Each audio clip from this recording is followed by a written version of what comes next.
Rock and Roll Industries, sitting here with Tommy Victor of Prong. Alright, so let's talk about your new album, Ruining Lives. How is this going to be different from your other previous albums? I think it's more stylized. What did I do with the cover and stuff? Okay, yeah, it's more.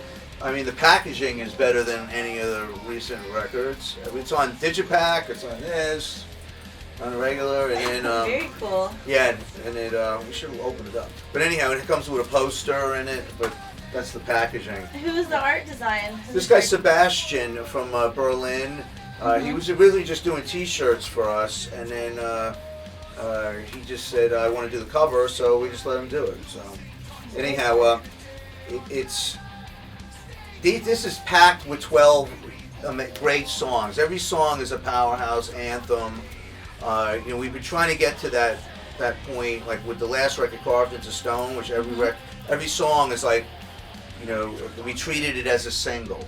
So, there's not like any filler on it, where we're going to go into this like, jazz odyssey or something going on. So it's like every song is just a good lyric, good strong thing. I mean, I think it's the ultimate Prong record because, it really reflects old thrash and then your hardcore, and then it's got, the post-punk influences.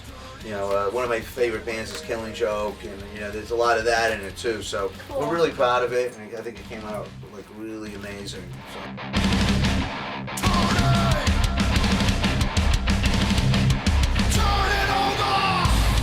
How was the writing process?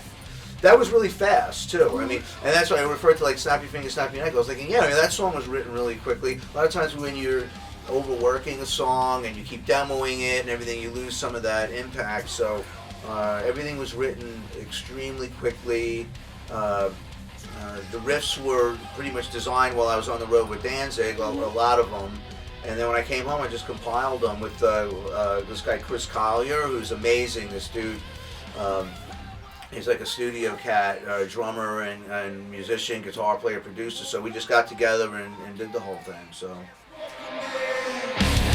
Great power, great range. Yeah, I mean, at this age of mine, I mean, to go out and just bark like, back in the old days where, we'd scream and, I would. Eventually, I just learned, I want the lyrics to be heard, and I want some clarity in the vocals. So that's another progression, like you asked how that was going. So yeah, I mean, I appreciate that comment.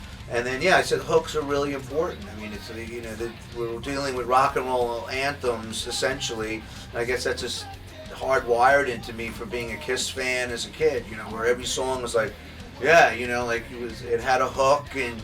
It said something that you could relate to, and that's important too, is the lyrical content, and it's just about self-torture and the typical Prong, and getting out of that. I think, but essentially the difference with this lyrically is everything's kind of winds up on a positive note, where in the past it's been, I'm in a hole and I'm pissed off and that's it, really, but now it's about dealing with it a little bit more. Is there going to be a tour?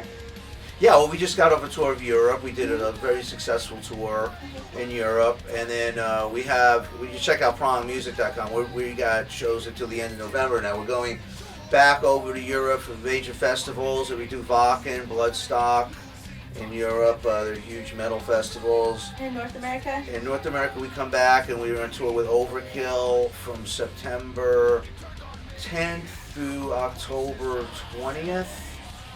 And then we go over to Europe again with Overkill for another tour from the end of October through November. And you're going to invite Rock and Roll Industries, right? Yeah, you guys come on, hang out. Yeah. Awesome. Yeah, actually, we got a show at the Grove we're playing, and we're playing, and then we got a Viper Room show. Mm-hmm. So I mean, LA people come out and check that out. The point of turn is necessary. But I was going to ask you, tell me about your equipment. Okay.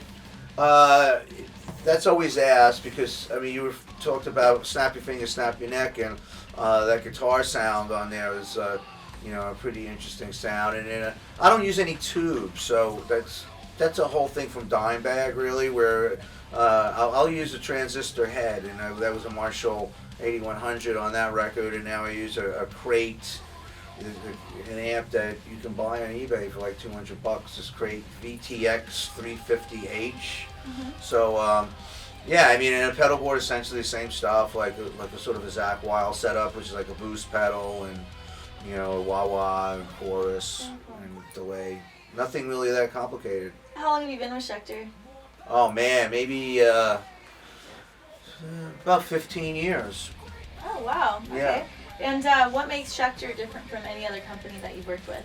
Well, the people I think are wonderful that work here. Obviously, and they have, not obviously if you don't know, but no one, but they're all like former players, and I think they come from like a goth world, like I do too. Like where, it's everyone's walking around with like dyed black hair and black pants, and so I fit into that a little bit. And then but their products are great. I mean, they keep improving too.